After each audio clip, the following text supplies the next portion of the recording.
জন সিনা এবং এজে স্টাইলস এর মধ্যকার ম্যাচের পেছনে কিন্তু কোনো গল্প নেই, তবে আমি কিন্তু প্রেডিকশন ভিডিওতে আপনাদেরকে বলেছিলাম যে এই ম্যাচের পেছনে যদিও কোনো গল্প নেই, তবে দুই লেজেন্ডের মধ্যে লেজেন্ডারি একটা ম্যাচ আমরা দেখতে পাবো। এটা কিন্তু অসাধারণ একটা ম্যাচ হবে, তবে এটা যে এতটা অসাধারণ হবে এটা কিন্তু আমি নিজেও ভাবতে পারিনি। তো বিষয়টা হলো, প্রথমে জন সিনাকে স্পেশাল ভাবে ইন্ট্রোডিউস করানো হয়, যেটা আমরা এখন বরাবরই দেখতে পাচ্ছি। এরপরে এজে স্টাইলসকেও কিন্তু এই ম্যাচের মধ্যে স্পেশাল ভাবে ইন্ট্রোডিউস করানো হয়েছে, যে ব্যবস্থা করে কিন্তু জন সিনা। এখানে টিএনএ এবং বুলেট ক্লাবকেও কিন্তু মেনশন করা হয়। যাই হোক, দুই লেজেন্ডের মধ্যে ম্যাচটা অফিসিয়ালি স্টার্ট হয়। ম্যাচের শুরুটা কিন্তু ক্লাসিক্যাল ভাবে হয়। ম্যাচের 5-7 মিনিট কিন্তু খুবই স্লো ভাবে চলতেছিল, তবে জন সিনা যখন দুইটা শোল্ডার ট্যাকেল লাগায় তখন থেকেই কিন্তু এই ম্যাচটা সম্পূর্ণভাবে ঘুরে যায়। তো বিষয়টা হলো, জন সিনা কিন্তু এই ম্যাচের মধ্যে প্রথম দুইটা শোল্ডার ট্যাকেল হিট করে এজে স্টাইলসকে। এরপরে সে 5 নাকল শাফলের জন্য যায়, তবে এজে স্টাইলস কিন্তু সেটা কাউন্টার করে দেয়। তবে জন সিনা কিন্তু second time 5 Nakol shuffle connect করে। এরপরে আমরা একটা অ্যাটিটিউড অ্যাডজাস্টমেন্টও দেখতে পাই, তবে ম্যাচটা শেষ হয় না। এরপরে সে যখন সেকেন্ড টাইম অ্যাটিটিউড অ্যাডজাস্টমেন্টের জন্য যায়, তখন এজে স্টাইলস কিন্তু আবারও কাউন্টার করে এবং সে কিন্তু তার সিগনেচার নি হিট করে। এরপরে এজে স্টাইলস ট্রাই করে স্টাইলস ক্লাশ দেবার জন্য, তবে জন সিনা কিন্তু সেটা কাউন্টার করে স্কুল ক্রাশিং ফিনালি হিট করে দেয়। আর এটা কিন্তু দ্য মিজের ফিনিশার।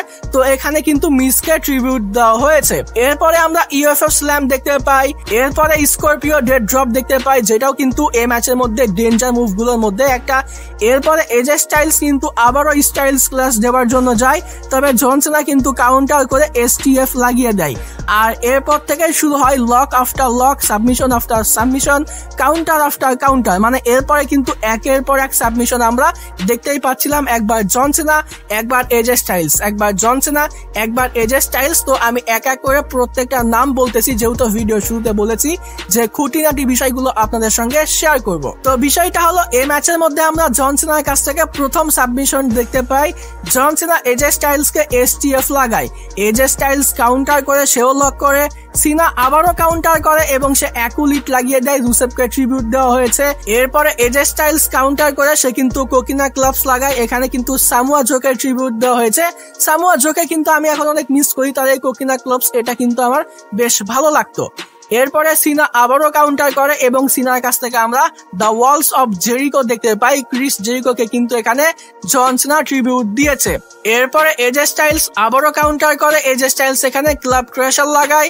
জন সিনা আবারও কাউন্টার করে এবং জন সিনার কাছ থেকে আমরা আরো একবার এসটিএফ দেখতে পাই।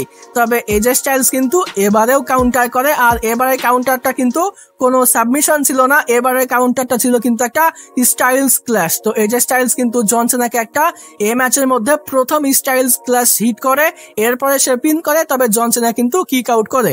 এরপরে এজে স্টাইলস কিন্তু ফিনোমিনাল ফোরাম হিট করার জন্য যায়, তবে জন সিনা কিন্তু কাউন্টার করে এবং এখানে কিন্তু একটা ইমোশনাল মুভ, ইমোশনাল একটা মোমেন্টে পরিণত হয়। জন সিনা কিন্তু এখানে এজে স্টাইলসকে সিস্টার অ্যাবিগেল হিট করে। এখানে কিন্তু ব্রে হোয়াইটকে ট্রিবিউট দেওয়া হয়েছে। অডিয়েন্সটা কিন্তু ইমোশনাল হয়ে পড়ে। পার্সোনালি আমিও কিন্তু একটু ইমোশনাল হয়ে পড়েছিলাম। ব্রে হোয়াইটকে কিন্তু আমরা সকলেই অনেক মিস করি। এরপরে অবশ্য এজে স্টাইলস আবারও কাউন্টার করে এবং এজে স্টাইলস এর কাছ থেকে আমরা অ্যাঞ্জেল উইংস দেখতে পাই। এটা কিন্তু বর্তমান সময়ে ডাব্লিউডাব্লিউই তে নিষিদ্ধ মুভগুলোর মধ্যে একটা। নিষিদ্ধ মুভ বলতে আমরা কিন্তু র্যান্ডি অর্টনের কাছ থেকে আগে পান কিক দেখতে পেতাম, যেটা কিন্তু বর্তমান সময়ে এখন বলা যায় যে ব্যান, তবে মাঝে মধ্যে কিন্তু এই মুভগুলা ইউজ করা হয়। যেমনটা স্যাটারডে নাইট মেইন ইভেন্টে কেভিন ওয়েন্স কিন্তু কর্ডি রুডসকে লাগিয়েছিল, র্যান্ডি অর্টনকে লাগিয়েছিল। তো এই টাইপের মুভ, এই মুভগুলা কিন্তু সচরাচর ডাব্লিউডাব্লিউই কোম্পানিতে ব্যান, তবে মাঝে মধ্যে আমরা দেখতে পাই। অনেকে তো এই মুভগুলা বা এই রেসলারগুলোর নামও শোনেনি, যারা 2-4 বছর হলে রেসলিং দেখে। তো এখানে এজে স্টাইলস কিন্তু অ্যাঞ্জেল উইংস হিট করে, তারপরেও কিন্তু এই ম্যাচটা শেষ হয় না। জন সিনা কিন্তু ফাইট ব্যাক করে।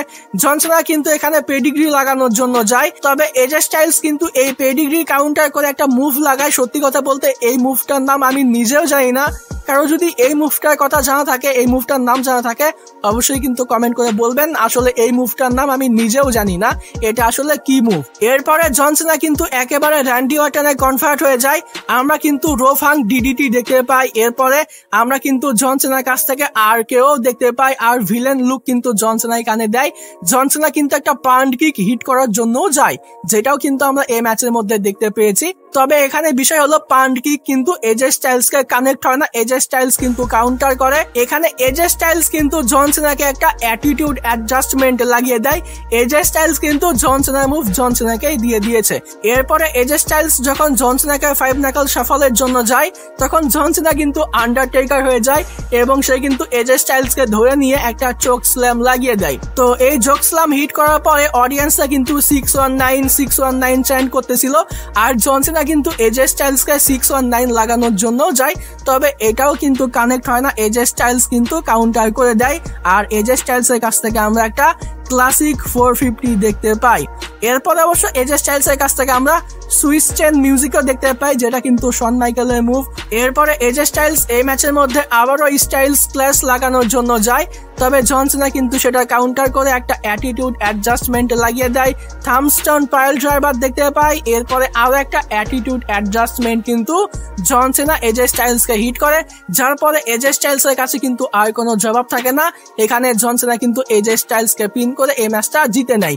তো এটা কিন্তু অসাধারণ একটা ম্যাচ। যদি বলি যে এটাকে 5 স্টার রেটিং দেওয়া যায় কিনা, তো এটাকে কিন্তু 5 স্টার রেটিং এর মধ্যে 10 স্টারও দেওয়া যায়। সত্যি কথা বলতে এরকম ম্যাচ আমি আমার ক্যারিয়ারে কখনো দেখিনি।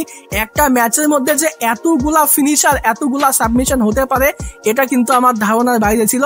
এক কথায় অসাধারণ, দুই লেজেন্ড কিন্তু একটা লেজেন্ডারি ম্যাচ ডেলিভার করেছে এবং তারা কিন্তু এ বয়সে এসব প্রমাণ করে দিয়েছে তারা কেন লেজেন্ড, তাদেরকে আসলে কেন লেজেন্ড বলা হয়। জন সিনা এজে স্টাইলস এদেরকে কেন গ্রেটেস্ট অফ অল টাইম বলা হয়।